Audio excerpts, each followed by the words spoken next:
This channel does not promote any violent, harmful, or illegal activities. All content provided by this channel is meant for an educational purpose only. জিকর কাণ্ডের পর বাংলার বিধানসভায় পাশ হওয়া অপরাজিতা বিল ফেরত পাঠালেন রাষ্ট্রপতি। বিধানসভার সূত্রে খবর যে বিলটি রাজ্যপাল সিভি আনন্দ বোস বিবেচনার জন্য রাষ্ট্রপতি ভবনে পাঠিয়েছিলেন। সম্প্রতি রাষ্ট্রপতি ভবন সেই বিল রাজভবনে ফেরত পাঠিয়েছে কিছু প্রশ্ন তুলে। বিধানসভা সূত্রে খবর বিলটি এবার রাজভবন থেকে আসবে বিধানসভার সচিবালয়ের কাছে। সচিবালয় থেকে বিলটি পাঠানো হবে নবান্নে। রাষ্ট্রপতি ভবন যেসব বিষয় নিয়ে রাজ্যপালের কাছে ব্যাখ্যা চেয়েছেন সেই বিষয়ে রাজ্য সরকারের কাছে ব্যাখ্যা চাইবে রাজভবন। গত বছরের অগস্টে আরজিকর হাসপাতালে মহিলা চিকিৎসককে ধর্ষণ করে খুনের ঘটনা নিয়ে উত্তাল হয় রাজ্য রাজনীতি। মুখ্যমন্ত্রী মমতা বন্দ্যোপাধ্যায় 28শে অগস্ট তৃণমূল ছাত্র পরিষদের প্রতিষ্ঠা দিবসের মঞ্চ থেকে ঘোষণা করেছিলেন বিধানসভার বিশেষ অধিবেশন ডেকে ধর্ষণ করে খুনের ঘটনা রুখতে কড়া আইন আনা হবে।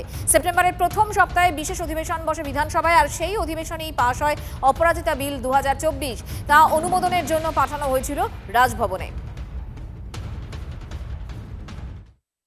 এই যে অপরাজিতা বিল, এর বিলের কোনো যৌক্তিকতা আছে বলে আমি মনে করি না। মানুষকে মানুষকে ভুল বোঝানোর একটা পন্থা ছাড়া নয়। সেই পন্থা সরকার, যারা আইন পাস করেন তারা কেন সমস্ত আইন পাস করতে যাবে?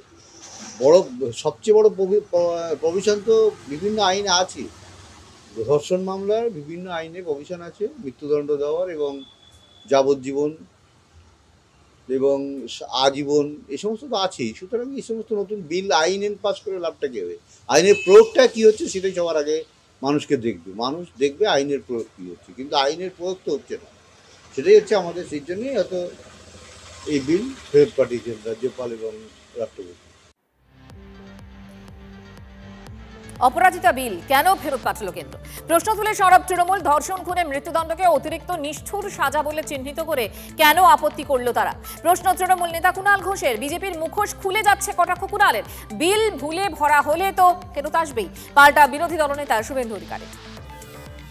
মমতা বন্দ্যোপাধ্যায় মহিলাদের সুরক্ষায় যে নজিরবিহীন বিল পাস করেছিলেন এবং আমরা বলছিলাম অবিলম্বে রাষ্ট্রপতি সেটার সম্মতি দিন।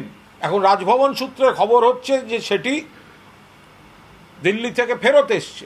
এটা যদি সত্য হয় তাহলে আমাদের তীব্র প্রতিবাদ থাকবে। বিজেপির মুখোশ খুলে যাচ্ছে। ওদের রাজ্যগুলোতে নারী নির্যাতন, খুন, ধর্ষণ হবে, আর এখানে হচ্ছে কন্যা সুরক্ষা, বড় বড় কথা। আর অপরাজিতা বিল ফেরত আসবে, এই নাটক দ্বিচারিতা বিজেপি বন্ধ করুক। বলেছিলাম আমরা সম্পূর্ণ সমর্থন করছি, কিন্তু আপনি তাড়াহুড়া করে বিলটা এনেছেন। টেকনিক্যালি এই বিলটাতে আপনার লিগ্যাল ডিপার্টমেন্ট বা আপনারা ভুল করছেন। কারণ লিগ্যাল ডিপার্টমেন্ট, মলয় ঘটকরা হচ্ছে সরীসৃপ জাতীয় প্রাণী, তাদের মেরুদণ্ড নেই। ল্যাম্পপোস্ট একটা, বাকি সব মানে একটাই পোস্ট, বাকি সব ল্যাম্পপোস্ট। স্বাভাবিকভাবে ভুল রাখা বিল উনি অনুমোদন করিয়েছেন বিধানসভা থেকে, আর আমরা, উনি অত্যন্ত প্রোঅ্যাক্টিভ হয়ে করেছেন, আমরা সমর্থনও দিয়েছি। কিন্তু আমার বক্তব্য আপনি দেখবেন, ওই স্পিচটা লাইভ হয়েছিল অপোজিশন লিডার এবং মুখ্যমন্ত্রী। আমার বক্তব্য ছিল পাস করানোর দায়িত্ব আপনার, কারণ আপনি নোয়িংফুলি ওয়েল টেকনিক্যালি ভুল বিল আপনি পাস করিয়েছেন, তা মালের দায়িত্ব তো আরোহীকে নিতে হবে। শুভেন্দু অধিকারী বলছেন বাংলায় যদি এসআইআর হয় তাহলে 1,25,00,000 রোহিঙ্গা এবং বাংলাদেশি মুসলিমদের নাম বাদ যাবে।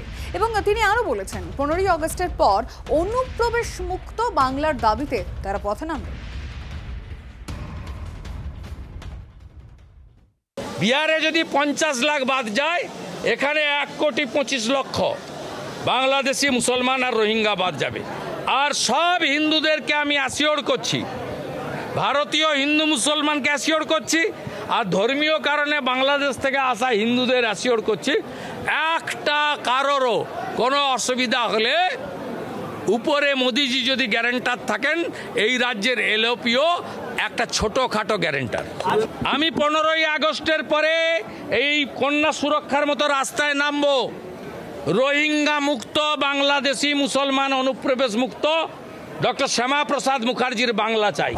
মুখ্যমন্ত্রী 14 বছর পরে উনি তো বিরোধী নেত্রীর মতো কথাবার্তা বলছেন। উনি টুপি পরানোর মাস্টার, এবারে টুপি পরবে না, এবারে বাঁটনা মাত, এবারে যোগীজির যে স্লোগান বাঁটেঙ্গে তো কাটেঙ্গে, এবারে कोई बांटने वाला हिंदू नहीं है। শুভেন্দু অধিকারীর এই বক্তব্য নিয়ে সুজন চক্রবর্তী, অরূপ চক্রবর্তী তারা কিভাবে দেখছেন বিষয়টি শুনবো। বিজেপি যদি সত্যি সত্যি এসআইআর চালু করে, সবার আগে বিজেপি থেকে নামটা বাদ করবে শুভেন্দু অধিকারী। এই যে বড় বড় ডায়লগ মানছে, 1,25,00,000 রোহিঙ্গা, সারা পৃথিবীতে রাষ্ট্রপুঞ্জের তথ্য বলছে 14 থেকে 15 লক্ষ রোহিঙ্গা সারা পৃথিবীতে। কিন্তু কখনো 60 লক্ষ রোহিঙ্গা বলেছে, কখনো 17 লক্ষ রোহিঙ্গা বলেছে, আবার কখনো 70 লক্ষ রোহিঙ্গা বলেছে। সারা পৃথিবীতে রোহিঙ্গার সংখ্যা কত? এত রোহিঙ্গা বলছে। রোহিঙ্গা কি খায় না মাথায় দেয়? রোহিঙ্গাকে দেখতে কিরকম? শিশির বাবুর মতো দেখতে রোহিঙ্গাকে, নাকি না দিলীপ বাবুর মতো দেখতে? সেটা তো দেশের মানুষ জানতো। ওই যে রোহিঙ্গার সংখ্যা বলছে, প্রতি পাড়ায় অন্তত 20, 25, 50টা করে রোহিঙ্গা। বিজেপির কোন নেতাকে বলুন রোহিঙ্গারা সোমবার দিন ভাত খায়, মঙ্গলবার রুটি খায়, বুধবার স্নান করে? রোহিঙ্গা কি খায় না মাথায় দেয়?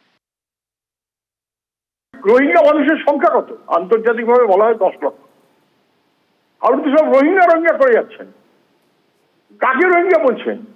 যদি এমন হয় যে কোটি কোটি রোহিঙ্গা ঢুকে গেছে বাংলাদেশের থেকে, মানে পশ্চিম বাংলায়, তাহলে বার্মার বর্ডার সুরক্ষিত নয়। প্রথমে গ্রেপ্তার করা উচিত স্বরাষ্ট্রমন্ত্রীকে।